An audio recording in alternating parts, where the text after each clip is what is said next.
అందరికీ నమస్కారం. ఈ వార్త చాలా ఆశ్చర్యకరంగా ఉంది. ప్లస్ సమాజానికి అవసరము. దీని ద్వారా మనము చాలా విషయాలు తెలుసుకోవచ్చు.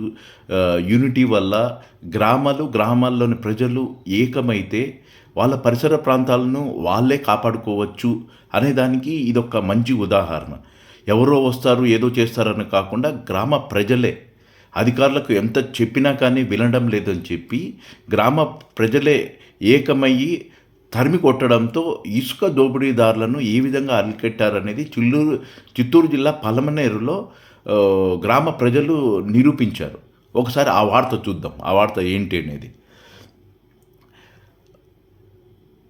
చిత్తూరు జిల్లా పలమనేరులో అధికార అండతో సహజ వనరుల దోపిడీకి తెగబడ్డ తెలుగుదేశం నాయకులు సాగునీటి చెరువును చెరబట్టారు.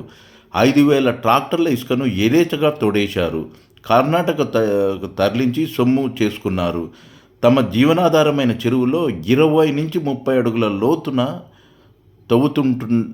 తవ్వుతుండడాన్ని తట్టుకోలేని గ్రామస్తులు ప్రశ్నిస్తే దిక్కున్న చోట చెప్పుకోమన్నారు.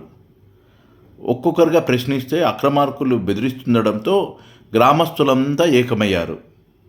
నెలల తరబడి సాగుతున్న ఈ భూదోపిడీని కలిసికట్టుగా అడ్డుకున్నారు. గ్రామస్తుల ఐక్యత చూసి అక్రమార్కులు జేసీబీలు, ట్రాక్టర్లతో సహా పలాయనం చిత్తగించారు. ఇక చెరువును తామే రక్షించుకుంటామని గ్రామస్తులు ప్రతిభనున్నారు. ఈ ఐక్యత సాధించిన ఫలితము పలు గ్రామ ప్రజలను ఆలోచింపజేస్తుంది.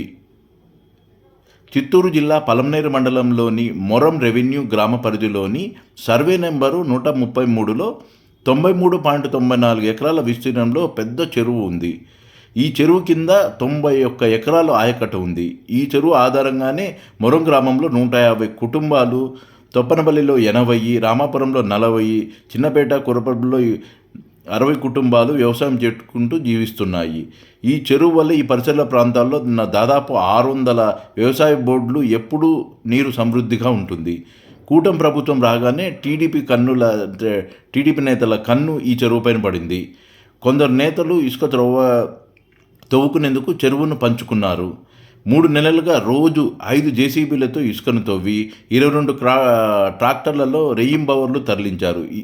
చెరువుకు సమీపంలోని మామిడి తోబలు, ఆయా నేతల పొలాలు, అడవులు, రహస్య ప్రదేశాల్లో ఇసుకను డంపు చేసి రాత్రులు అక్కడి నుంచి కర్ణాటకకు తరలించి చెరువులో దాదాపు 40 ఎకరాల విస్తీర్ణంలో 20 నుంచి 30 అడుగుల లోతున తవ్వి 5,000కు పైగా ట్రాక్టర్ల ఇసుకను అమ్ముకొని సొమ్ము చేసుకున్నారు.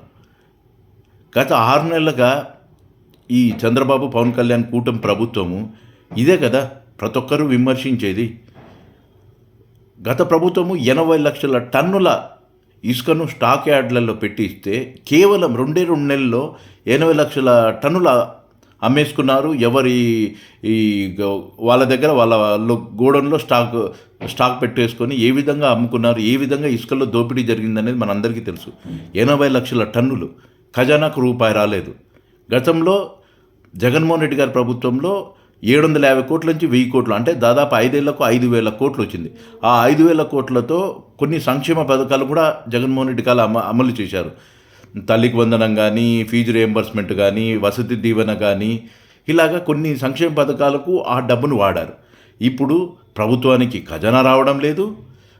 మళ్ళా ఇసుక మాయమైపోయింది. ప్రజలకు అందుబాటులో ఇసుక లేదు. 20,000 నుంచి 50,000 వరకు, అంటే ట్రాక్టర్లు, 10 టైర్ల టైర్లు, పెద్ద ఎన్ని కలుపుకుంటే 50,000 వరకు ఇసుక అమ్ముతున్నారు బ్లాక్లో. అంటే ప్రజలకు గవర్నమెంట్ ఏమో ఉచిత ఇసుక అంటుంది, వీళ్ళేమో 20,000 నుంచి 50,000 వరకు ప్రాంతాన్ని బట్టి అమ్ముతున్నారంటే ఎంత ఘోరంగా ఉంది పరిస్థితి. ప్లస్ సంక్షేమ పథకాలకు ఇవ్వాల్సినది వచ్చే ఈ విధంగానే కదా జగన్మోహన్ రెడ్డి గారు వచ్చిన అమౌంట్తోనే కదా సంక్షేమ పథకాలు సక్సెస్ఫుల్గా నడిపారు. ఈ దోపిడీ జరుగుతుందని 6 నెలల నుంచి ఎంత మొత్తుకున్నా కానీ ఈ మన కూటమి ప్రభుత్వం అసలు రెస్పాండే లేదు. చివరికి గ్రామస్తులే ఏకమయ్యి తరిమితే అప్పుడు ఈ తవ్వకందారులందరూ పరారయ్యారు. లేదంటే 20 అడుగుల లోతుకు తవ్వకాలు జరిగిపోయినాయి అంటే ఆ చెరువులో ఎంత ఘోరమైన పరిస్థితికి వెళ్తున్నారు. దీనివల్ల మనం నేర్చుకోవాల్సిందంటే ఈ గ్రామస్తులు ఒక మంచి ఎగ్జాంపుల్, సమాజానికి ఒక మంచి మెసేజ్ ఇచ్చారు. ప్రజలందరూ గ్రామాలందరూ ఏకమైతే ఎంతటి బలమైన ప్రభుత్వాన్నైనా ఎటువంటి వాళ్ళనైనా ఎదిరించవచ్చు అనేది ఇది బెస్ట్ ఎగ్జాంపుల్ చిత్తూరు జిల్లా పలమనేరు గ్రామ ప్రజలు చేసి చూపించారు.